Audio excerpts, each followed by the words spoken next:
بسم اللہ الرحمن الرحیم نحمدہ ونسلم علی رسولہ الکریم اما بعد۔ سیرت النبی صلی اللہ علیہ وسلم کا 68 نمبر سبق ہے۔ ماقبل کے سبق میں آپ سن چکے ہیں کہ جناب رسول اللہ صلی اللہ علیہ وسلم صحابہ کرام کے ساتھ مدینہ منورہ میں دن بدن مقبول ہوتے جا رہے تھے اور پیچھے قریش مکہ تکلیف میں مبتلا تھے، لہٰذا انہوں نے پہلے تو عبداللہ ابن ابی کو خط بھیجا، اس کے بعد مسلمانوں کی طرف سے ایک آدمی جو عمرہ کے لیے گیا، سعد بن معاذ رضی اللہ عنہ، اس کے راستے میں ابو جہل نے رکاوٹیں ڈالی، اور پھر آپ نے دیکھا کہ انہوں نے مہاجرین جو قریش تھے انہوں نے مہاجرین کو دھمکی بھیجی اور کہا کہ تم یہ سمجھتے ہو کہ ہم بچ کر نکل گئے ہیں اور اب ہمارا کوئی نہیں بگاڑ سکتا، تو ایسا نہیں ہے، ہم تمہارا بندوبست کریں گے۔ اس کے بعد صحابہ کرام رضوان اللہ علیہم اجمعین اور رسول اللہ صلی اللہ علیہ وسلم مسلسل حالات کا جائزہ لے رہے تھے، اور کئی بار جنگ کی نوبت آئی اور قریش کی طرف سے ایک دو اس طرح مختلف اوقات میں جنگ کی پہل کی گئی، لیکن مسلمانوں کو ابھی تک اجازت نہیں تھی، لہٰذا صحابہ کرام بار بار رسول اللہ صلی اللہ علیہ وسلم سے درخواست کرتے تھے کہ ہمیں اجازت دی جائے کہ ہم دفاعی قوت استعمال کر کے ان کو جواب دیں۔ بالآخر رسول اللہ صلی اللہ علیہ وسلم کو مدینہ منورہ میں اجازت جنگ کی دی گئی، جہاد کی اجازت ملی، اور یہ سورت کی آیت نازل ہوئی، اذن للذین یقاتلون بانہم ظلموا وان اللہ علی نصرہم لقدیر۔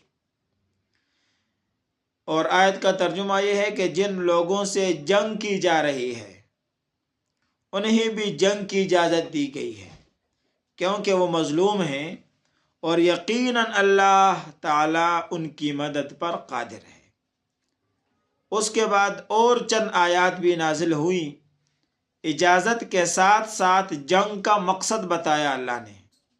جہاد کو آج لوگ کہتے ہیں کہ جہاد کو لوگ دہشت گردی کا نام دیتے ہیں، لوگ اس کو فساد کا نام دیتے ہیں، تخریب کاری کا نام دیتے ہیں، یا پھر دوسرے لوگ جہاد کے لفظ کو اپنے سیاسی مذموم مقاصد کے لیے استعمال کرتے ہیں، اپنے سیاسی انتشار کو جہاد کا نام دیتے ہیں۔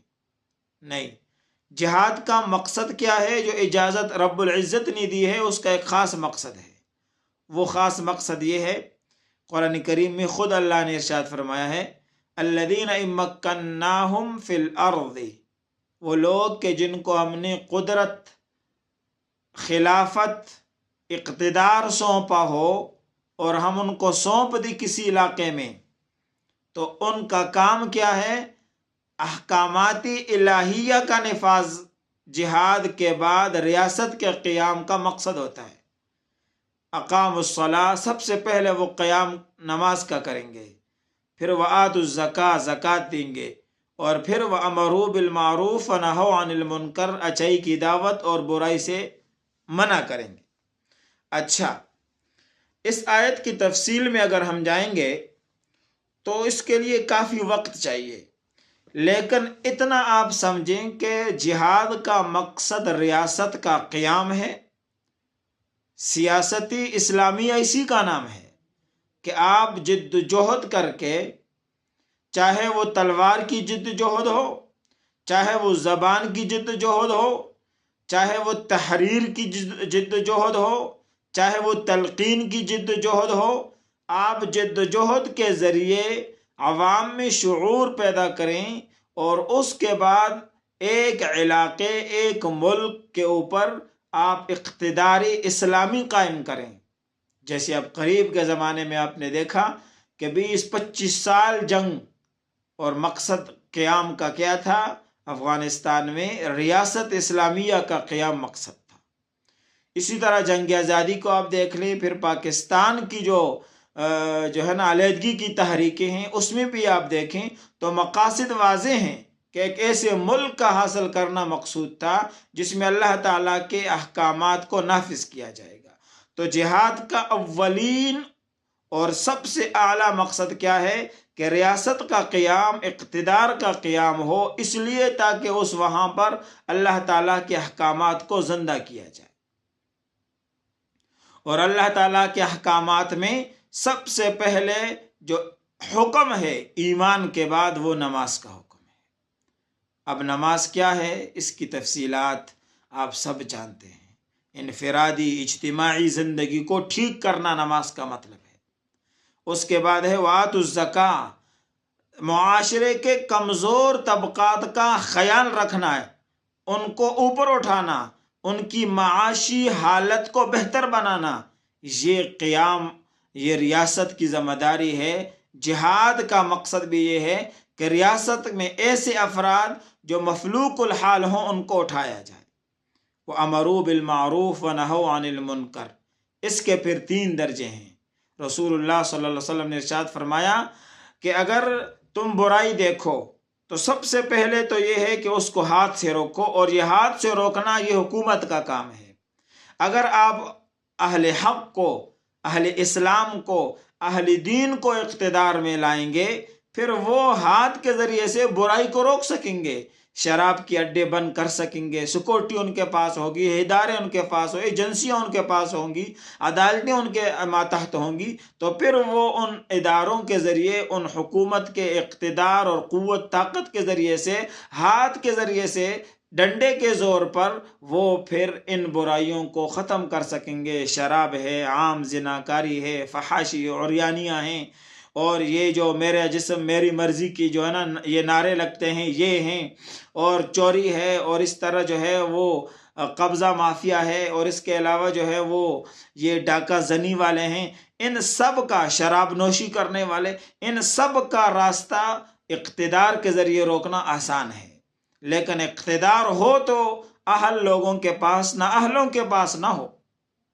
اور حدیث میں ہے اذا سود الامر الی غیر اہلہ فانتظر الساعہ، جب اقتدار نہ اہل لوگوں کے حوالے کیا جائے پھر قیامت کا جو ہے نا انتظار کیا جائے۔ نمبر وامروا بالمعروف، دوسرا درجہ اللہ کے رسول نے کیا فرمایا کہ ہاتھ سے روکنا، ورنہ زبان سے روکے۔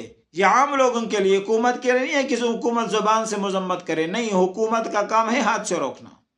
اور نمبر 3، اگر وہ زبان سے بھی نہیں کر سکتے تو کم سے کم درجہ پھر کیا ہے کہ دل میں اس کو برا جانے۔ یہ عام لوگوں کے لیے ہے، کمزور مسلمانوں کے لیے ہے، لیکن اگر ایک مسلمان کے پاس اقتدار ہوگا، اب آپ دیکھیے نا اسلامیہ اپنے پڑوسی ملک میں، وہاں ان ساری برائیاں جو ہمارے معاشرے میں آج موجود ہیں، کیا وہ معاشرے میں وہاں موجود ہیں؟ کیسے انہوں نے اقتدار کے ذریعے ان پر قابو پایا ہے، اور عوام میں یہ چند اب جو ہے نا سال 1.5 بھی نہیں ہوا اور خوشحالی کی لہر دوڑ گئی ہے۔ تو یہ اسلامی ریاست کا فائدہ ہوتا ہے۔ اس لیے ریاست کا کام ہے وَأَمَرُوا بِالْمَعْرُوف، نیکی کا حکم کریں، نافذ کریں اس کو، اور نَهَوْا عَنِ الْمُنْكَرِ، قوت کے ذریعے سے برائیوں کا خاتمہ کریں، روکیں لوگوں کو اس سے۔ تو ریاست کا قیام، جہاد کا مقصد بھی یہی ہے کہ اللہ تعالیٰ کے احکامات نافذ ہو جائیں۔ لہٰذا رسول اللہ صلی اللہ علیہ وسلم کو اور صحابہ اکرام کو جہاد کی اجازت ملی، اور ساتھ ہی جہاد کی حکمت اور وجہ بھی بتائی گئی کہ آپ ایسے ہی جہاد نہیں بلکہ جہاد ان اغراض کے ماتحت ہوگی۔ اور جب رسول اللہ اور صحابہ اکرام رضوان اللہ علیہم اجمعین اور نبی علیہ السلام کو اجازت ملی، تو اب اس کی جو ہے 2 صورتیں، 2 منصوبے اللہ کے رسول نے بنائے۔ وہ 2 منصوبے کیا تھے؟ ایک منصوبہ جو تھا وہ طلایہ کا تھا، اور دوسرا منصوبہ وہ طلایہ کے ساتھ ساتھ سرایا اور غزوات کا تھا۔